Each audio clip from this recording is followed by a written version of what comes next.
Blazing 5 brought to you by Chili's. 3 for $10. Make your pick. Starter, entree, Coke, just $10. So, last night I'm watching the Philadelphia Eagles play. And the Philadelphia Eagles looked really good. And the Philadelphia Eagles did not look really good in September. But September in the NFL is similar to a grand opening at a restaurant.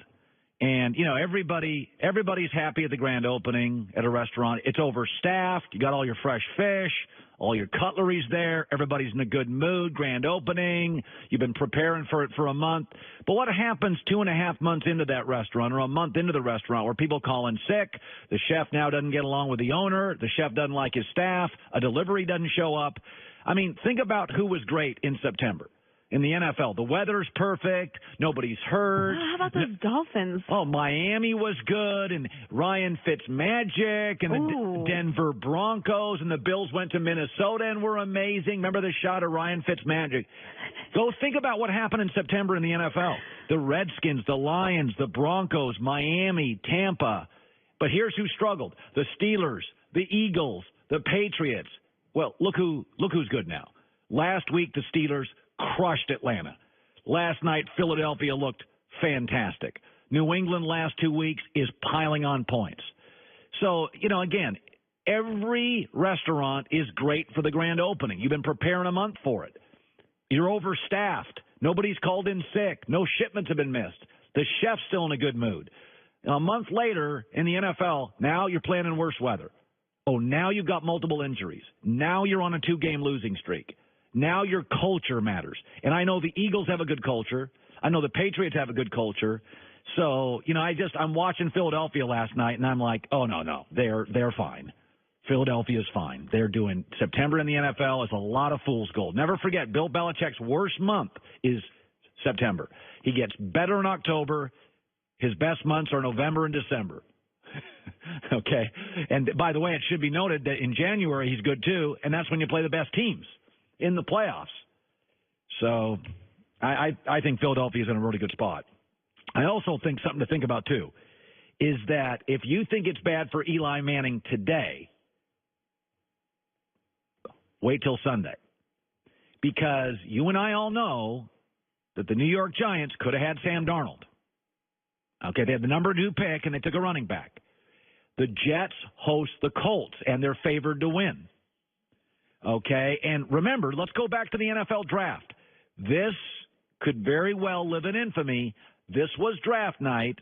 Cleveland takes Baker. Giants on the clock. Do you remember this moment? Sam Darnold is now there for the drafting by the Giants or somebody to come up and get him. It could be the Jets. It could be the Broncos. The Giants might give pause and go ahead and choose that young man out of USC. The New York Giants have not traded this pick. They have made it. Could it be Sam Darnold? Could it be Saquon Barkley? This is a linchpin pick of the 2018 draft.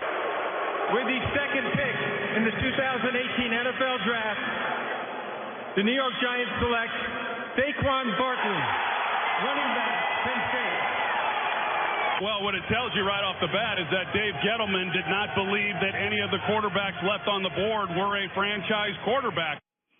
That's exactly right. And Sam Darnold has 7 touchdown passes working with below-average tight ends, running backs on an offensive line. And Eli has OBJ, Saquon Barkley, 1 more game and has 6 touchdown passes. What if Darnold chews up the Colts defense on Sunday? You think the newspapers are after Eli this morning? What's going to happen if Darnold is great on Sunday against the Colts? Now, I think the Colts defensive front is right now the most underrated defensive front in the league. Colts have actually kind of bondoed together, duct taped together a pretty interesting pass rush. But you look at Eli, and that's the last impression of Eli. What if Darnold, against a beat-up Indianapolis Colts team at home, knocks it out of the park? I got to tell you about Sam Darnold. He got 7 touchdown passes, and it's more than Eli in 1 less game, and he's got nothing to work with. The fact that he has several over-the-top home run throws is amazing because that offensive line gives him very little time to throw.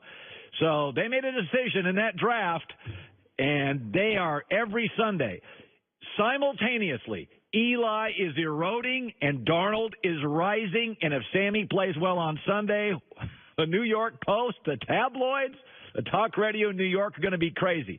Peter King's around the corner. Here's Joy Taylor with the news. No. Heard on the news. This is the Herdline News. Oh, let's stick with the Giants, shall we? Geno